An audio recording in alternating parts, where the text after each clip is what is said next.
देखिए, आपको आंगनवाड़ी वर्कर से रूबरू कराते हैं जो अपने विभाग से परेशान होकर आज विभाग के ही सामने पड़ी हुई हैं। बड़े दुख की बात है कि पिछले 3 सालों का इनका ईंधन का बैलेंस पड़ा है।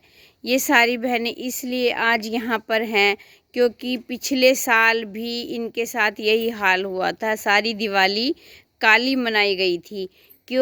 क्योंकि विभाग ने इनको झूठा आश्वासन देकर ये कह दिया था कि हम आपका ईंधन का पैसा डाल देंगे, लेकिन इन्होंने ईंधन का कोई पैसा नहीं डाला।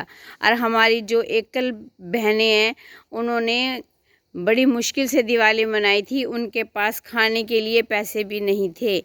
आज हमारा प्रशासन इतना बेकार हो गया है कि हमारी बहनों को बिस्तर पर यहाँ पीओ मैडम के ऑफिस के आगे लेटना पड़ा। क्योंकि पिछले 3 साल का इनका ईंधन का पैसा देने के लिए दे ही नहीं रही हैं, मजबूर हो गई हैं। बार बार इनको बोला जा रहा है, फिर भी नहीं देते। 5 तारीख को डीसी साहब से मिले थे, उसके बाद पीओ मैडम को भी इन्होंने मांग पत्र दे दिया था कि भाई हम आपके पास आएंगे, लेकिन पीओ मैडम भी नहीं आई। उन्होंने कहा कि मैं मंत्री जी के साथ हूँ, लेकिन मंत्री जी का प्रोग्राम क्या 4 बजे तक चला।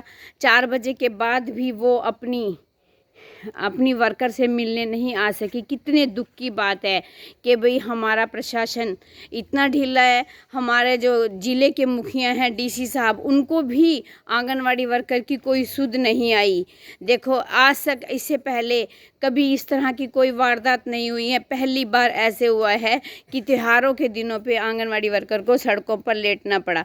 वैसे तो हमारा विभाग बड़ी दुहाई देता है बेटी बचाओ बेटी पढ़ाओ, लेकिन कितना दुख है इस बात का कि उन्हीं के ही विभाग की बेटियां आज सड़कों पर पड़ी हैं।